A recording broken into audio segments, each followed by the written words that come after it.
Bonjour Jean-Pierre Raffarin, merci d'être avec nous. Et puisque cette émission s'appelle Les Enfants de la République, eh bien, qu'est-ce que représente la République pour vous, monsieur Raffarin ? Bonjour et bonjour à tous. La République, pour moi, c'est l'arme anti-violence. Ça a été inventé pour faire la paix. La République, c'est l'organisation de la politique avec des principes fondamentaux de vivre ensemble, notamment le principe de 1 égale 1. C'est ça, la République, et ça a été fait pour éviter que les gens se battent. Et ça a marché ? Et ça marche toujours aujourd'hui ? Ça ne marche plus autant qu'on le souhaiterait, mais je rappelle à tous ceux qui aujourd'hui sont complices de la violence qu'ils sont les adversaires de la République. La République, c'est la combativité des arguments, des idées, de la raison. Ce n'est pas l'abandon aux passions. Alors, on va reparler justement de la violence, peut-être de laïcité, de tous ces sujets. D'abord, Jean-Pierre Raffarin, vous avez été un enfant sous la 4e République et acteur politique sous la 5e. Votre père a été ministre de Pierre Mendès France, Jean-Pierre Raffarin. Est-ce que vous avez des souvenirs de cette époque ? Le mendésisme. J'en ai beaucoup de souvenirs. J'étais à l'école maternelle puis primaire quand mon père, qui était à l'agriculture dans le gouvernement Mendès France, a organisé la distribution du lait. Du lait, hein ? Et donc, je me souviens très bien que grâce à mon papa, il y avait du lait dans les écoles. Donc ça, j'ai un premier souvenir. Et d'ailleurs, c'est l'un des souvenirs qu'on garde de Pierre Mendès France. Le lait. Absolument. Et c'était... Mon père avait une relation formidable avec Pierre Mendès France, qui est venu plusieurs fois à la maison. Donc, je me souviens d'un monsieur austère, mais dont on admirait une forme de rectitude. Et donc, on sentait que c'était un personnage qui avait toute l'admiration du chef de famille. Donc, je me souviens de lui, je me souviens des tensions à l'époque en Tunisie et de sa volonté de paix. Donc, j'ai un souvenir sympathique et j'ai été élevé dans une fidélité à Mendès. Ce qui m'avait frappé, j'ai vu par la suite dans les hommes politiques, ils n'étaient pas si nombreux ceux qui créaient autour d'eux cette relation de fidélité, parce qu'il a fait au fond un passage au gouvernement pendant 6-7 mois. Très rapide. Très rapide, mais ceux qui l'ont servi à ce moment-là lui sont restés fidèles. Peut-être à part Edgar Faure qui a pris sa place après, mais disons qu'en général, les gens qui ont travaillé avec Mendès sont fidèles à Mendès et pour toujours. Et mon père, qui était plutôt du centre droit, il envoyait son petit chèque pour la campagne électorale à Grenoble parce qu'il soutenait Mendès. Quand on a soutenu Mendès, on le soutient jusqu'au bout. On le soutient jusqu'au bout. Alors, pourquoi Jean-Pierre Raffarin se lance en politique ? Pourquoi vous êtes lancé en politique ? D'abord parce que j'aime ça, j'avais ça au fond de moi-même. Quand j'étais étudiant, j'ai organisé à l'ESCP, l'École supérieure de commerce de Paris, des débats. J'avais fait un grand débat sur l'humour est-il de gauche, avec l'équipe de Charlie Hebdo, avec Cabu. C'était en quelle année ? C'était en 70.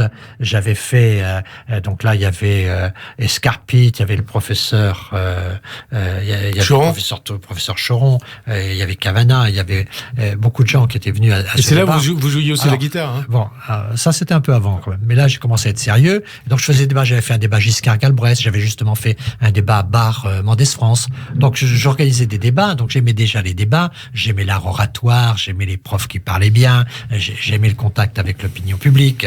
Et donc j'avais ça dès le plus jeune âge, au plus profond de moi-même. Et puis j'ai toujours aimé les gens, aimé être avec eux, aimé discuter, traîner à la fin des réunions. Je suis jamais le premier parti libre. Je discute toujours avec des gens à un moment ou et toujours avec le sourire, hein. Et donc le plus souvent. Et donc j'aime mes compatriotes, mes congénères. J'aime la vie. Et donc la politique fait partie de mon ADN. Fait partie de votre ADN. Et pourtant, contrairement à la plupart des personnalités politiques, hommes ou femmes, vous êtes passé par le privé. Qu'est-ce que ça vous a apporté pour la suite de votre carrière et de votre parcours ? Ça m'a apporté une forme d'indépendance. Ça a été quand même difficile parce que quand vous êtes battu à des élections, vous avez plus de job. Vous êtes donc obligé de repartir travailler. Donc moi j'ai fait un septennat, le septennat de Mitterrand. Je l'ai fait chez Bernard Krief. Donc dans la communication.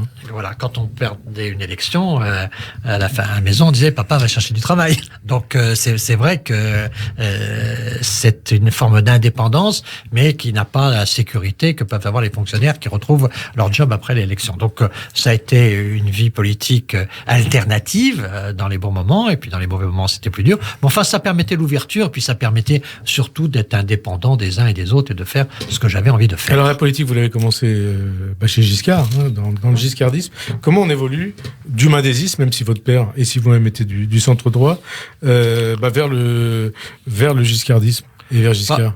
Je pense qu'il y a d'abord une ambition de réforme chez l'un et chez l'autre. Et c'était. Il y a un parallèle. Oui, je pense qu'il y a une volonté de réforme de part et d'autre. Et puis je pense aussi qu'il y a une forme de compétence et un peu de distance, si vous voulez, que la compétence est une forme de distance. C'est pas une compétence de proximité. On tape pas sur le ventre ni de l'un ni de l'autre. Donc. Et on se fait respecter. Et voilà. Et donc ils savent ce que c'est que le respect, ils savent ce que c'est que l'autorité, ils savent ce que c'est qu'une forme d'éthique et de se faire respecter pour cette forme d'éthique. Donc, il y a un certain nombre de points communs. Bien sûr, il y a des différences et Giscard était dans cette logique un peu de modernité. C'était les jeunes à la barre, c'était le vote à 18 ans, c'était vraiment, au fond, l'avortement, bien sûr, l'interruption de grossesse avec Simone Veil.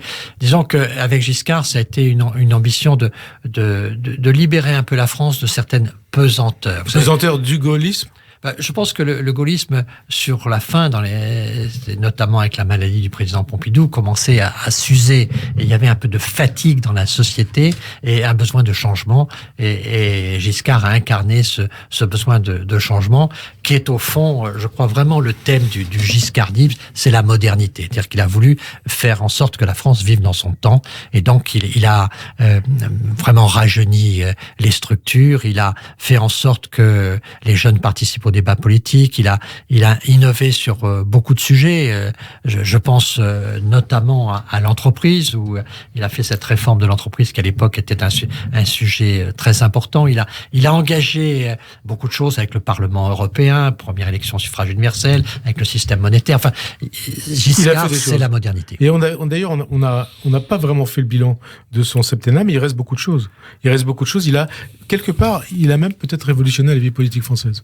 Je pense qu'il a apporté beaucoup de choses parce qu'il avait cette préparation. Je me souviens d'un échange avec François Mitterrand pendant le débat dans la première élection présidentielle. Donc 74. 74, quand Giscard dit à Mitterrand, « Mais monsieur Mitterrand, vous avez été 11 fois ministre, moi j'ai été 11 ans. » Ministre des Finances. Donc il s'est préparé, il était maire de Chamalières. Il avait le sens de la formule, Giscard. Giscard, il travaillait. Vous savez, Giscard, il avait il travaillait. Je me souviens que quand il a repris la parole après son départ, après sa défaite en 81, il a repris la parole c'était chez El Kabash à Europe 1. Permettez-moi de signer une radio concurrente, mais c'était en janvier, vous vous souvenez sans doute, en janvier 1982, les socialistes perdent 4 élections législatives partielles. Et Giscard avait travaillé tout son dimanche pour préparer le lundi chez El Kabash. Et il sort cette phrase qui est la plus simple que je connaisse, mais qui a eu un impact très fort: le socialisme, ça ne marche pas. Et au fond, c'est la simplicité faite de travail. Mais pour parler au français, il faut parler simple. Mais il a essayé de revenir, il n'a jamais pu revenir, Giscard. Et là, il a réussi, autre forme de modernité, il est reparti à la base, lui. Oui. Conseiller général, conseiller régional, président de région, député européen. Mais bon, ça n'a pas marché. Pourquoi ? Parce qu'il avait le match contre Chirac dans la tête. Et il pensait qu'il battrait Chirac. Et voilà, petit pas, qu'est apparu un troisième homme, Balladur. Et alors, Balladur, qui a volé l'UDF, voilà, si je puis dire. Qui a été le nouveau Giscard, Balladur. Et Balladur, il a pris Bayrou, il a pris Léotard, il a pris Longuet, il a dépeuplé un peu les troupes de Giscard, et finalement, le match s'est fait, Chirac, Balladur. Et donc, ce qui est assez extraordinaire, c'est que Giscard et Chirac, qui ne sont pas les deux meilleurs amis politiques de la France, finalement ont tous les deux été élus présidents grâce à l'autre. En 74, Chirac fait élire Giscard, et en 95, contre Balladur, avec le principe de la dernière EN, les giscardiens dont je suis font en sorte que l'avant-dernière EN s'efface au profit de la dernière, et les giscardiens soutiennent Chirac. Et permettez-moi de rappeler un souvenir, il me semble qu'à l'époque, donc quelques mois avant 95, même peut-être 94. Vous pensiez encore éventuellement au retour de Giscard? Bien sûr. Je crois que vous me l'aviez dit à l'époque. Jusqu'à la fin de 94, à partir du moment où on pense que ou Chirac ou Balladur ne pourra pas y aller, on pense qu'il y a une place pour Giscard, et Giscard est prêt. Giscard s'est reconstruit complètement, il a repris sa carrière comme président de groupe au Parlement européen, comme président de la commission de la politique étrangère à l'Assemblée. Il a repris ses forces, il a reconstitué son projet politique, il a écrit plusieurs livres, il est prêt, et là, finalement... Alors, Chirac, et donc Chirac, vous le soutenez. Qu'est-ce qui vous a appris de la République? Qu'est-ce qui vous a appris de la France? Qu'est-ce qui vous a appris des valeurs républicaines? Pourquoi vous l'avez soutenu? Et puis on parlera ensuite de votre mandat de Premier ministre. Alors, je l'ai soutenu au départ à la demande de Giscard, et je rentre au gouvernement parce que je fais partie de ceux que Giscard recommande à Chirac. Et progressivement, je me suis bien entendu avec Chirac, et on a construit une relation personnel au fur et à mesure du temps. C'est comme ça qu'à terme, je deviendrai Premier ministre par une relation personnelle progressive. Et donc, ce que m'a appris Chirac, c'est d'abord le respect. C'est que jamais Chirac n'humilie, jamais Chirac a une position. Je parle du Chirac président là, parce que quand il a dans le Chirac de la conquête, il distribue les coups assez largement. Il fait de la politique. Mais dans le Chirac président, nous avons un Chirac qui est très attaché, d'une part, au respect personnel, à l'attitude. Je vois souvent aujourd'hui des dirigeants de tous les pays d'ailleurs qui ont souvent des attitudes de violence. Naturellement, M. Trump et M. Erdogan ont été les champions de cela. Mais on voit bien qu'il est difficile de demander à un peuple d'être pacifique si les dirigeants sont eux-mêmes brutaux. Et jamais Chirac n'était brutal. Donc il m'a appris ça, et puis il m'a appris aussi la cohésion sociale, qui est la vraie valeur moderne de la République. 95, c'était la fracture sociale. C'est de la fracture sociale, et en 2002, c'est le plan de cohésion sociale, c'est tout ce qu'on essaie de construire justement pour éviter, ça rejoint d'ailleurs un peu le grand groupe central de Giscard, qui était la thèse de démocratie française, c'est cette idée de rassembler les Français plutôt d'être dans le système dans lequel on est rentré aujourd'hui, qui est un système de polyfracture, où il y a beaucoup de fractures dans la société, et on voit bien que la priorité doit être la cohésion sociale. Quand le président de la République actuelle dit « il faut faire nation », Chirac disait « il faut la cohésion sociale ». Et d'ailleurs, vous parlez de Giscard, 78, deux Français sur trois, c'est un peu ce que voulait faire Macron en 2017. Il y a un certain nombre de points communs. On parlera de lui après. Mais oui, il y a un certain nombre de points communs, c'est clair. C'est cette forme de modernité, à un moment ou à un autre, donner un coup de jeune. Giscard a voulu donner un coup de jeune à la République, et Macron a voulu donner, en 2017, ce coup de jeune aussi. D'ailleurs, ils avaient quelques années de différence, mais Giscard est arrivé très jeune à l'Élysée, très jeune. Absolument, et il n'avait pas 50 ans, et donc il y avait cette volonté de Giscard de rajeunir, mais petite différence, nous en parlerons peut-être, mais petite différence, c'est que Giscard s'entoure. Et Giscard s'entoure de poids lourds, et il fait venir Le Canuet, il fait venir naturellement son bras droit Pognat, il fait venir les gaullistes Guichard, Bourges, il s'entoure ce qu'on appelait à l'époque les barons qui sont là, et qui donnent des cadors. Avec ces ministres d'État qui ont été nommés. Donc on a un Giscard qui est une Formule 1 de la politique, mais il est entouré de gens très costauds et résistants qui le protègent. Et à la différence d'aujourd'hui, mais on reparlera d'aujourd'hui, de gens qui ont fait de la politique pendant des années et des années. Alors, absolument. Une question, ça nous relie aussi à l'actualité internationale. Il faut guérir l'âme de notre nation. C'est Joe Biden, le président élu, le futur 46e président des États-Unis, qui disait ça le 7 novembre dans son discours de victoire. Est-ce que c'est pas aussi ce qu'il faut à la France d'aujourd'hui ? Guérir l'âme de notre nation. Je crois qu'il y a un malaise. Il y a du mal à l'âme. Et je pense qu'en effet, sur un certain nombre de sujets, et notamment sur tout ce qui touche un peu à la dimension spirituelle de l'action publique, à la dimension spirituelle de ce qu'est la France. Dimension spirituelle de l'action publique, ça veut dire quoi ?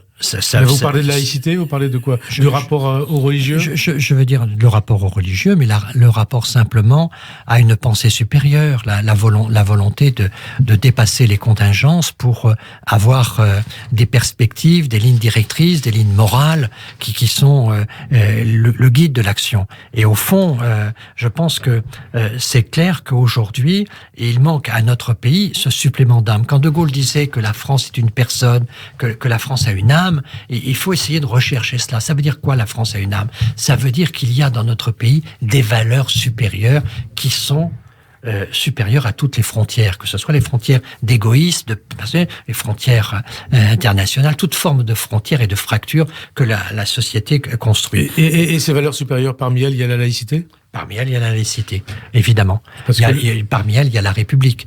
La vraie valeur, c'est la République. Et la laïcité, ce n'est que la primauté de la République sur la religion. Le fond de l'affaire, c'est la République. C'est cette valeur-là qui rassemble plutôt que diviser. Qui doit rassembler, en tout cas. C'est pour ça que la République, c'est la réponse à la violence. C'est le rassemblement contre l'affrontement.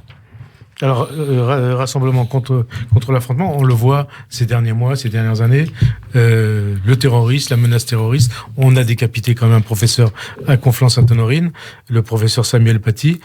Est-ce juste de dire, puisque vous parlez de République, est-ce juste de dire que la République est en danger ? Est-ce que l'islamisme, c'est le nouveau totalitarisme ? Et est-ce que vous diriez que la société, que la République est malade de l'islamisme politique, Jean-Pierre Raffarin ? Je dirais d'abord que la République est malade de l'indifférence des Français, notamment à l'idée de République. En tout cas, cette distance qui fait que on n'a pas conscience de ce bien commun qui est cette règle du vivre ensemble, qui est 1 égale 1. Pour moi, la République, elle est plus forte, elle est plus haute que la démocratie. Car la démocratie, c'est la loi de la majorité sur la minorité. La République, c'est 1 égale 1.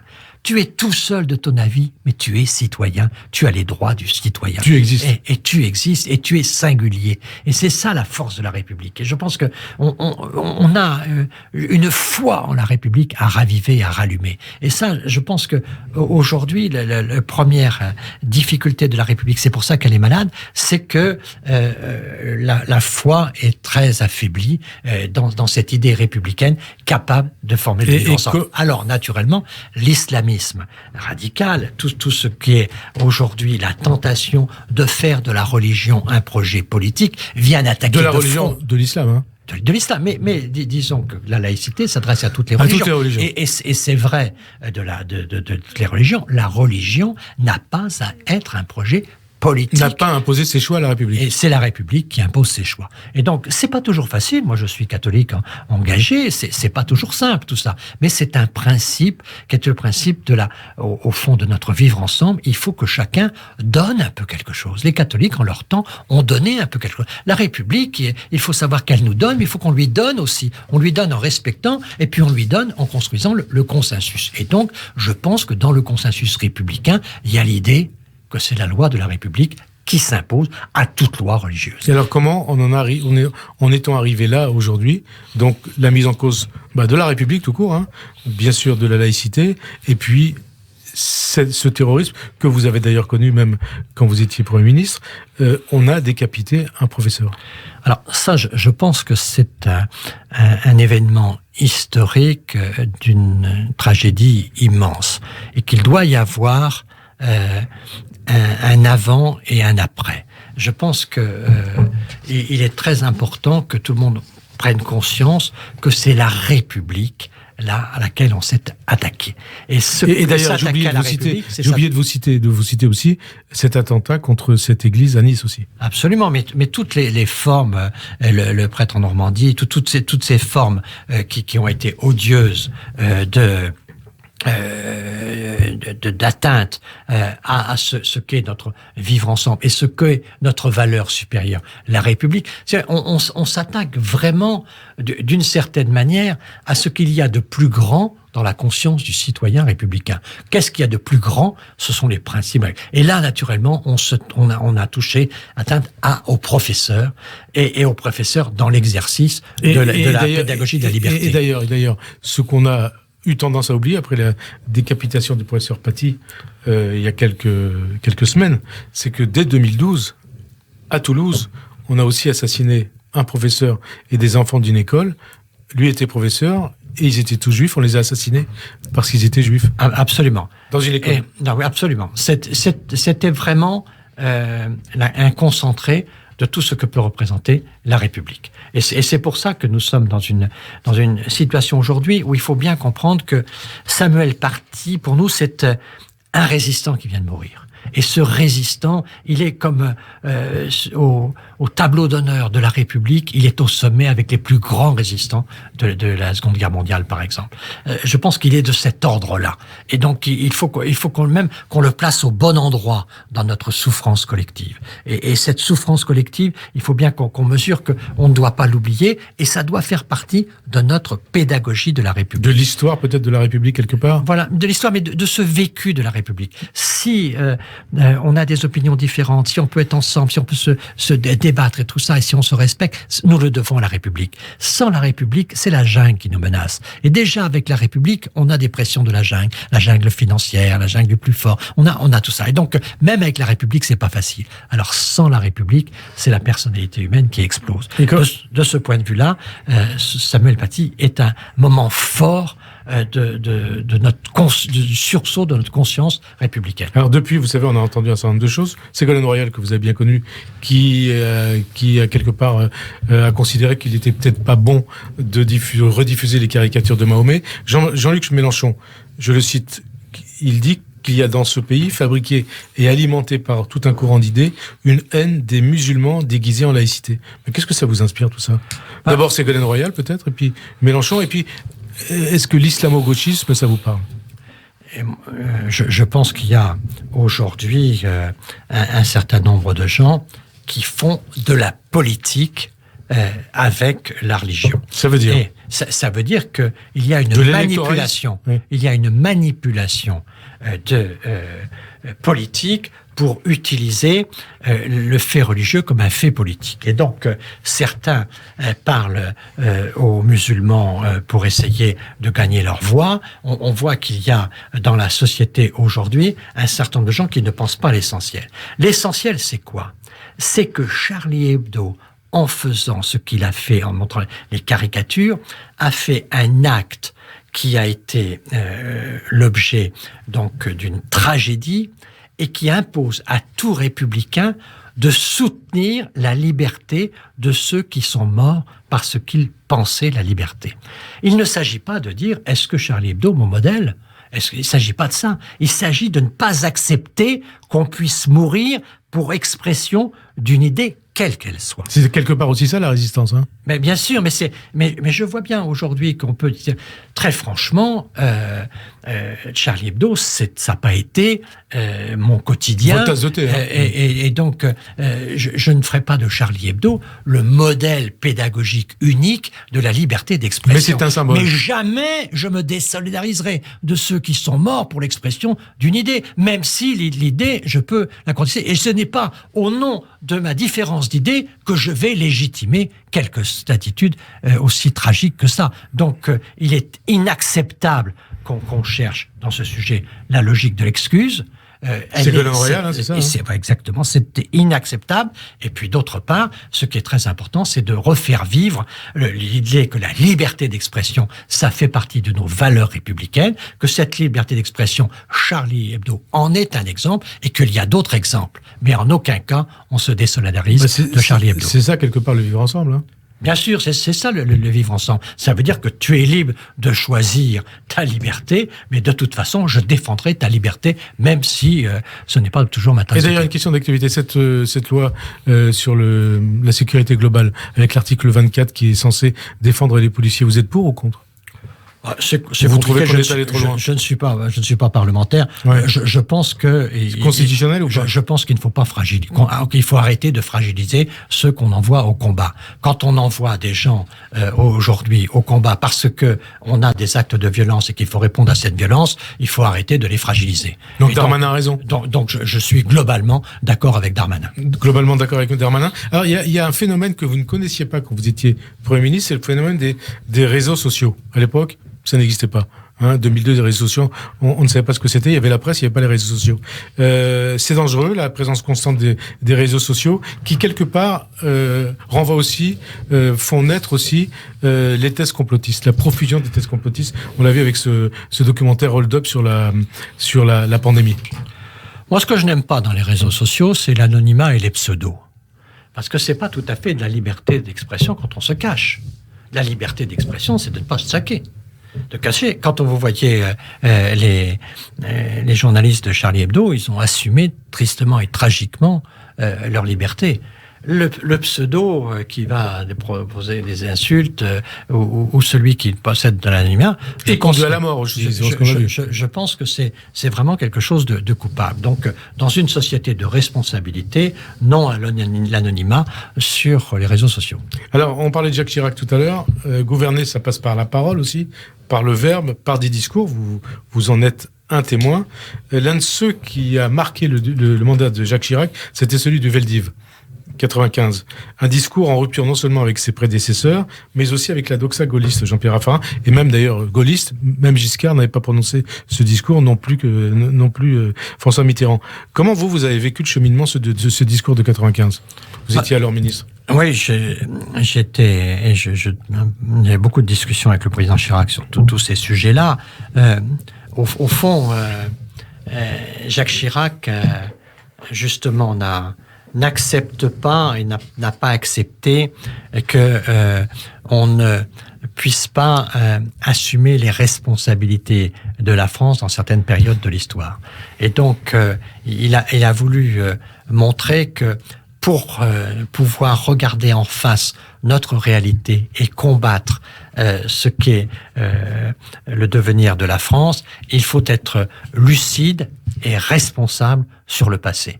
Et sur ces questions-là, il a voulu montrer très, très clairement que Vichy avait des responsabilités, que l'État français, dans cette période-là, avait des responsabilités qu'il fallait désigner. Si on les désigne pas, on est ambigu et donc on est complice. Et pourtant, Jacques Chirac a désigné les responsabilités, mais 25 ans après, l'antisémitisme est toujours présent, et d'ailleurs encore plus qu'en 1995.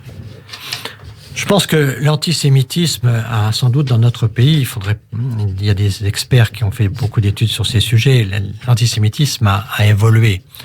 Et il est clair que aujourd'hui, l'antisémitisme n'est plus ce qu'il était il y a une vingtaine d'années.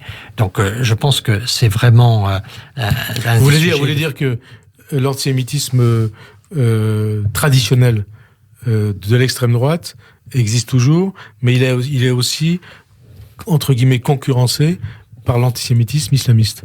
L'antisémitisme des banlieues. Je pense qu'aujourd'hui, en effet, il y a plusieurs antisémitismes qui s'ajoutent. Mais ça fait que notre société française est victime de ce drame. Et donc, je suis toujours déchiré quand j'apprends qu'un Français part habiter en Israël parce qu'il sent la situation pour lui ou pour sa famille pas sûre en France. Et donc ça me heurte beaucoup et je vis ça toujours avec la peine, même si je sais qu'Israël a des qualités d'accueil assez exceptionnelles. Mais c'est pour ça que je pense que évidemment le racisme est un adversaire de la République et d'ailleurs il faut préciser quand vous le dites, c'est ça, tous les racismes. Tous les racismes, ce sont toutes les formes de racisme. Aujourd'hui, on voit monter un racisme anti-asiatique qui présente la même forme de danger. C'est au fond, quand je vous disais que vous me demandez qu'est-ce que Chirac vous donne de la République, le respect, c'est ça, à un moment. C'est que tu es personne humaine et je te respecte. Et je te respecte parce que tu es personne humaine, parce que tu es singulière, parce que tu es singulière, que tu sois juif, que tu sois chinois, que tu sois... Je te respecte. Et au fond, cette capacité à reconnaître l'autre et à vouloir construire un vivre ensemble avec les différences. Il faut accepter les différences, il faut accepter ce qu'on a toujours appelé la diversité, cette belle charte de l'UNESCO. Il faut accepter tout ça, mais pour accepter tout ça, il faut un vivre ensemble. Et notre meilleur vivre ensemble, c'est quand même l'idée républicaine. L'idée républicaine, et aussi, vous avez été un militant européen, Jean-Pierre Raffarin, vous l'êtes toujours d'ailleurs, auprès de vous, ou vous étiez peut-être auprès d'elle, Simone Veil. Deux symboles, l'Europe et Simone Veil, qui vont ensemble. Simone Veil, c'est pour nous tous une trace d'histoire qui continue à indiquer l'avenir. Vous savez, elle avait cette forme de la simplicité, je dirais cette simplicité du courage qui finit par être un courage immense. Parce que pour elle, il n'y a pas de question sur le courage. Le courage, on l'assume et il fait partie du devoir et on ne se plaint pas d'avoir du courage et on se lance dans les grandes aventures, dans les grands projets avec cette volonté de courage. Vous savez, il y a chez René Char une très belle phrase qui dit « Aimer, c'est vouloir que les choses soient ce qu'elles sont ». Eh bien, au fond, chez Simone Veil, il y avait cette idée. Il y a le vouloir, cette volonté du courage. Et puis les choses sont ce qu'elles sont. Eh bien, et le courage, on l'applique. Et il fait face à ce que les choses soient ce qu'elles sont. Il y a ce qui dépend de nous et ce qui ne dépend pas de nous. Mais ce qui ne dépend pas de nous ne doit pas agir sur ce qui dépend de nous. Et si nous devons avoir du courage, nous avons le courage. Et ce courage, il devient quasiment, avec Simone Veil, naturel, comme de la respiration. Naturel, alors politique, on revient à vous, Jean-Pierre Raffarin. On a l'habitude de parler de l'enfer de Matignon, Jean-Pierre Raffarin. Est-ce que c'est ainsi que vous avez vécu votre passage à l'hôtel de Matignon ? Bon, c'est vrai que c'est pas toujours confortable, hein, très franchement. D'abord, il y a fur et à mesure, moi j'ai quand même fait 3 ans. En 3 ans, il y a quand même une fatigue qui s'accumule. Vous savez, vous avez connu des crises, hein ? J'ai connu pas mal de crises. Et puis, je veux dire, vous n'avez pas... vous n'avez pas 1 heure sur une bonne nouvelle. On vous annonce des chiffres du chômage qui baissent, ou on vous annonce un contrat commercial important, vous êtes content, ou même un bon sondage pour vous. Donc, vous êtes tout content. Et puis 1 heure après, boum, il y a un accident dans un centre équestre avec des enfants blessés ou décédés. Vous avez une difficulté d'un train qui s'est renversé. Vous avez un attaque terroriste ici ou là. Et donc, vous êtes toujours en situation sinusoïdale et au fond, il vous faut construire une forme de personnalité extrêmement résiliente et avoir une détermination et y voir très clair dans votre tête. Vous savez, c'est un job où vous pouvez pas avoir le cerveau ambigu. Hein. Il faut être clair. Il faut être clair. Certains font un parallèle entre vous, Jean-Pierre Raffarin, et Jean Castex. C'est juste ou pas de faire ce parallèle ? Je ne crois pas que ça soit tout à fait exact. On a quand même des différences. Il n'a échappé à personne que je ne suis pas énarque, que je n'ai pas fait ma carrière dans la haute administration, même si nous avons tous les deux. C'est un défaut d'avoir fait l'ENA ? C'est un défaut d'avoir fait l'ENA ou pas ? Bah, moi, je pense que c'est un défaut quand il y en a trop. Il y en avait combien dans votre gouvernement des énarques ? Écoutez, j'avais plusieurs qui n'étaient pas énarques. Oui, mais il y en avait beaucoup qui l'étaient. Il y en a quand même pas mal, mais enfin, on parlait de Bussereau tout à l'heure, on peut parler de Luc Ferry, on peut parler de Nicolas Sarkozy, on peut parler de François Fillon. Enfin, il y en avait beaucoup qui n'étaient pas, et parmi des gens qui étaient à des postes importants. Mais je crois que la différence entre Castex et vous, l'actuel Premier ministre, et moi, c'est peut-être que moi j'avais un gouvernement à l'époque. Vous savez, il fallait les coacher, les Sarkozy, Villepin, Fillon, and so on. Ils vous ont fait voir. Hein. C'était avec le président de la République. Heureusement que j'avais une relation très stable et de grande confiance avec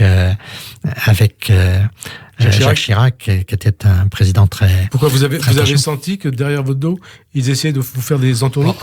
Toujours un petit peu, mais bon, c'est pas très difficile. Bon. Mais parce qu'on ce qu'on dit, pourquoi je vous pose cette question ? Parce que c'est ce qu'on dit aujourd'hui pour Jean Castex. Derrière son dos, quelques-uns, peut-être Bruno Le Maire, essaient de tirer la couverture à eux-mêmes. Ça arrive toujours. Hein, mais je veux dire, les gens du gouvernement actuel n'ont pas les carrières qu'avait un Sarkozy, un Fillon ou un Villepin. Pas l'expérience. Villepin, il était secrétaire général de l'Élysée avant de venir, donc il connaissait le palais présidentiel avant d'être ministre. Mais si vous voulez, si on prend un Nicolas Sarkozy n'est pas quelqu'un avec lequel il est très difficile de travailler. Nicolas Sarkozy, il dit ce qu'il veut. Alors il le dit fort. Et il le dit. Il le dit. Non, mais il tire pas dans les coins, Sarkozy. Sarkozy est quelqu'un de clair qui, quand il vous dit qu'il veut quelque chose, il veut pas le contraire.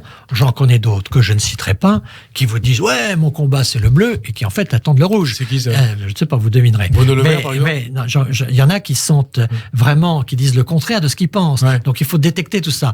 Donc finalement, à la longue, même si avec Nicolas c'était un peu sportif, au total, c'était plus réglo.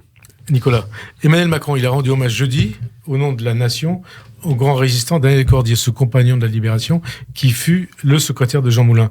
Eh bien, c'est quoi, Jean-Pierre Raffarin, l'esprit de résistance aujourd'hui, même si vous avez commencé à en parler en parlant de la République tout à l'heure ? Je pense que l'esprit de résistance, c'est la résistance à la violence. C'est oui à la colère, non à la violence. De trouver des formes d'expression qui excluent la violence. La violence ne crée que de la violence. Et au fond, je vois bien que dans notre situation nationale, aujourd'hui, il y a une forme de brutalité verbale qui se traduit par de la violence dans les actes. Et je voudrais faire très attention et lancer des alertes parce que, vous savez, la violence et la guerre sont sœurs jumelles. Violence notamment dans les actes, dans les paroles, au sein du débat politique. Au sein du débat politique, ça commence comme ça, au sein du débat politique. Puis après, on voit un certain nombre d'actes. Et puis, dans la politique étrangère, faisons très attention. La situation internationale est très nerveuse et très tendue. Et vraiment, la violence et la guerre, vous savez, ce sont des sœurs jumelles. C'est la destruction de l'autre. C'est au fond le fait que vous cherchez à éliminer l'autre. Et en éliminant l'autre, vous allez de puissance en puissance, vous allez à des dérives qui conduisent à d'extrême violence. Donc là, je pense que c'est ça la résistance aujourd'hui. Je suis d'accord, je suis pas d'accord, je veux protester, j'ai de la colère, mais je ne vais pas jusqu'à la violence. Alors résistance justement, est-ce que le président Emmanuel Macron a fait preuve d'esprit de résistance face à la crise de Covid? Est-ce que, pour parler de l'actualité de la semaine, ce qu'il a défini une sorte de monde d'après, est-ce que c'est réussi pour vous? Je pense que c'est plutôt réussi, oui, je vous le dis. Là, vous parlez de mardi soir, hein. Oui, je pense que c'est plutôt réussi. Je pense que le président a tracé, il a surtout tracé une ligne. Et on voit qu'il y a le 15 décembre, il y a le 20 janvier, il y a l'été 2021. Donc on commence à voir les 2 vagues de vaccination. Donc on commence à avoir de la profondeur, de la perspective. Donc je crois que c'est une perspective. Je crois que ça ne sert à rien aujourd'hui de polémiquer avec le président. Il est dans une situation... Sur la pandémie ? Sur la pandémie. Il est dans une situation extrêmement difficile. Ce virus, personne ne le connaît. Il faut voir quand même le ton avec lequel un certain nombre de médecins nous annonçaient un certain nombre de vérités qui ont été démenties par les faits. Et qui ont évolué tout autour et qui ont été contradictoires. Donc, on a vu que les médecins ont rejoint les politiques dans, je dirais, le désordre. Mais alors, il y a eu les médecins, il y a aussi les oppositions des politiques, hein. Il n'y a pas eu de consensus sur la lutte contre la pandémie. Et puis il y a eu aussi cette arrivée, cette implication de la justice contre les ministres et ces juges de la Cour de justice de la République. Écoutez, moi je pense que c'est pas raisonnable. Je vous le disais tout à l'heure à propos des forces de l'ordre, mais je crois que la République ne peut pas avoir ses combattants et que la République elle-même cherche à fragiliser en permanence ses combattants. Et vous pensez à qui ça?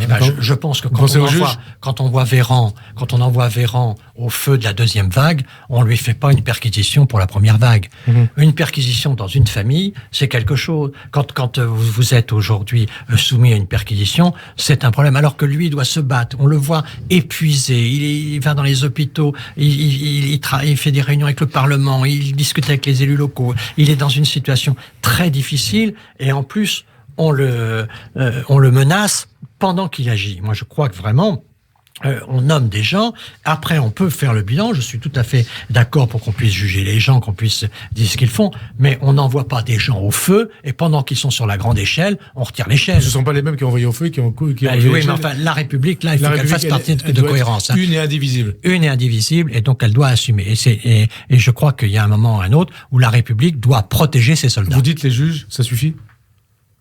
Cette judiciarisation de la vie politique, ça suffit? Je pense qu'il faudra revoir un peu le dispositif. Je pense qu'aujourd'hui, on voit bien qu'on n'a plus de classes politiques très très nombreuses dans les relèves. Je pense que le fait qu'on ait atteint par la suppression du cumul des mandats l'idée de carrière politique, c'est-à-dire de professionnels capables de gérer un certain nombre de situations politiques difficiles, je pense que en effet, il faudra revoir un peu les choses pour que, après le mandat, on puisse juger, mais pendant le mandat, qu'on puisse laisser les gens agir. Ça veut dire réviser la Constitution là-dessus? Ça veut dire qu'il faudra repenser. On est un peu dans une situation comme on était en 58, où il faudra revoir certaines conditions de la vie politique. Je pense, par exemple... Ça, c'est intéressant. Qu'est-ce que ça veut dire? Même si ça veut dire, tout le par reste exemple, était intéressant aussi, mais... Par exemple, pour moi, je pense qu'il faut revenir à la situation du député-maire. On a besoin à l'Assemblée nationale du député-maire. On a besoin que, au fond, les gens, pour être candidat, il faut être impeccable. Si vous avez été condamné ceci, cela, vous ne pouvez pas être candidat. Si vous avez ceci, cela, vous ne pouvez pas être candidat. Pour être candidat, il faut être impeccable. Mais pendant que vous êtes en charge, vous êtes responsable, vous agissez, et après, on peut vous juger. Mais pendant que vous êtes au feu, on ne vient pas en permanence vous fragiliser. C'est comme cour de justice. C'est comme remettre en cause systématiquement les policiers quand on leur demande d'évacuer une place qui est très chargée de population, quelquefois avec des gens bienveillants et non violents, quelquefois aussi avec des gens provocateurs. Eh bien, vous mettez les gens en situation très difficile de se battre en ayant les bras croisés. Donc faire avec les ministres, par exemple, ce qui est fait avec le président de la République. On attend la fin du mandat, la fin du quinquennat, pour éventuellement les poursuivre. Je pense que dans certaines circonstances, il faut étudier cela profondément. Ce que je veux simplement vous dire, et je crois que c'est ça l'idée juste, c'est que la République doit protéger ses combattants. La République doit protéger ses combattants. Il nous reste 5 minutes. Beaucoup de questions. Beaucoup de décideurs, beaucoup d'acteurs politiques, beaucoup de leaders syndicaux constatent, d'ailleurs un peu ce que vous constatez vous aussi, que le pays est à cran. Sur quoi ça peut déboucher? Certains disent peut-être sur une explosion sociale. Et si oui, comment l'éviter? Qu'est-ce que vous donneriez comme conseil à Emmanuel Macron pour l'éviter? Est-ce que, par exemple, il doit dire la réforme de retraite, c'est fini, j'y touche plus avant la fin du quinquennat? Non, je ne crois pas qu'il faut dire tout cela. Je pense que la réforme des retraites, très franchement, il faut considérer qu'on ne la fera pas globalement en un seul quinquennat. Ça veut dire Monsieur Balladur en a fait une partie. Moi, j'en ai fait une partie, une grosse. Nicolas Sarkozy en a fait une partie. Je pense que globalement, Emmanuel Macron doit faire sa partie, peut-être sur les régimes spéciaux. Il doit en faire une partie, mais il ne peut pas embrasser tout le sujet dans le temps qui lui reste. Autre question aussi, face à la dette Covid, est-ce que vous êtes inquiet? Et puis au passage, la pandémie est venue de Chine. Vous connaissez la Chine depuis 1976. J'ai même appris très récemment que c'est Giscard qui vous a poussé à visiter ce pays en 1976. 44 ans après, la Chine s'est bel et bien réveillée, pour reprendre la formule de Perfit.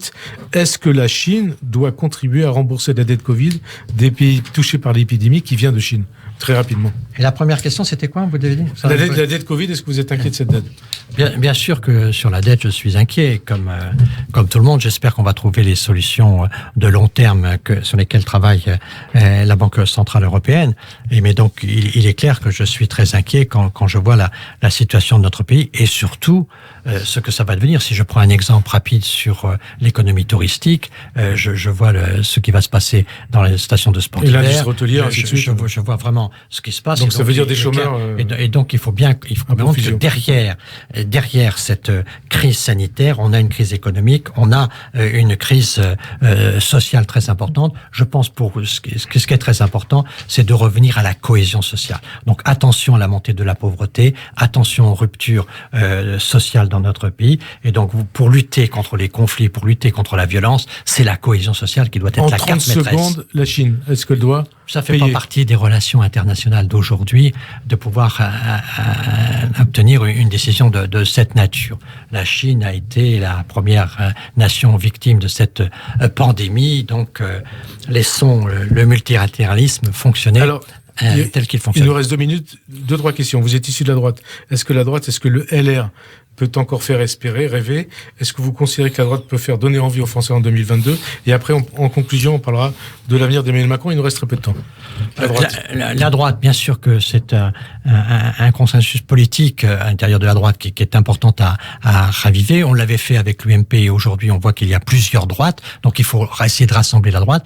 Et je ne crois pas qu'on rassemblera la droite en attaquant systématiquement le gouvernement, surtout dans une période de crise, surtout alors que la crise est très difficile et qu'on n'y voit pas très clair encore sur ce virus. Donc je pense que la droite aurait plutôt intérêt à nous donner un projet, une perspective, de nous dire comment vont s'annoncer les 2 ou 3 ans qui viennent, justement traiter la question de la dette, aller sur les sujets de fond et donc d'avoir une perspective.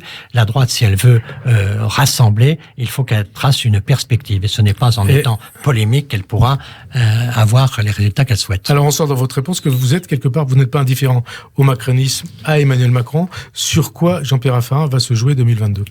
sur le Covid, la gestion du Covid. C'est pour ça que je suis pas toujours d'accord avec lui, mais comme aux États-Unis. Bernard Tapie a dit les choses très justes. C'est à la fin du match qu'on connaît le résultat du match. Donc c'est quand on va sortir de cette pandémie qu'on saura comment Emmanuel Macron, au total, l'a géré. Et donc, aujourd'hui, je crois qu'on peut que lui faire confiance. On n'a pas intérêt à son échec. Le pays doit être plutôt rassemblé pour avoir le sens des responsabilités auxquelles il nous a appelés à nouveau hier. C'est ça la logique d'aujourd'hui. Et toute critique systématique, tout jeu électoral sur cette crise sera néfaste pour ceux qui choisissent cette stratégie. Dernière question, au contraire, pensons à rassembler le pays, à appeler à la responsabilité et à tracer les lignes d'avenir. Comment on pourra percevoir, comment les Français pourront se dire qu'Emmanuel Macron a vaincu la crise et a fait ce qu'il fallait faire? Comment? Quand le pays sera apaisé après cette crise et que les signes et les règles de la relance seront développés. Et donc c'est ça, je crois, qui sera très important, c'est d'avoir confiance dans le processus de relance après une phase d'apaisement. Ça veut dire qu'Emmanuel Macron peut gagner? Mais bien sûr. Et que Marine Le Pen peut aussi gagner? Et évidemment, parce qu'aujourd'hui, on va être dans un référendum pour ou contre Macron. Et donc c'est tout, hein. Il y a que ça qui jouera. Donc ça risque d'être ça la question. Et donc c'est là où il faut être très attentif parce que une Marine Le Pen à un moment ou à un autre peut bénéficier d'un vote négatif. Et donc vous dites par exemple à vos amis, vos anciens amis de LR, mes amis toujours. Hein. Je pense que pour le moment, ne nous préoccupons pas de l'élection présidentielle. Les Français seront très sévères avec ceux qui manipulent la situation dans laquelle nous sommes aujourd'hui. Donc aujourd'hui, comportons-nous en citoyens, faisons en sorte que notre pays sorte de cette situation, puis après, nous verrons comment on peut faire en sorte que le pays soit gouverné au centre droit. Macron peut gouverner au centre droit, d'autres pourront peut-être gouverner également dans cet espace-là. C'est là l'espace de l'avenir. Pour le moment, c'est Macron qui est le mieux placé. Qui est le mieux placé, vous souhaitez qu'il repasse quelque part? Je ne veux pas rentrer dans un jeu électoral, mon cher Frédéric. Mais en tout cas, vous êtes très sympathique, vous m'avez usé 3/4 d'heure et vous espérez bien que je lâche. Non. Eh bien, vous avez déjà dit beaucoup de choses. Je vais vous dire les choses comme je le pense. Ce n'est pas le moment de penser à la présidence de la République. Il faut être soudé derrière notre président et le moment venu, nous pourrons décider comment il a géré cette affaire et si nous en sommes satisfaits et si nous sommes prêts à recommencer. Merci en tout cas Jean-Pierre Raffarin d'avoir répondu à notre invitation et à dimanche prochain. Merci. Merci à tous.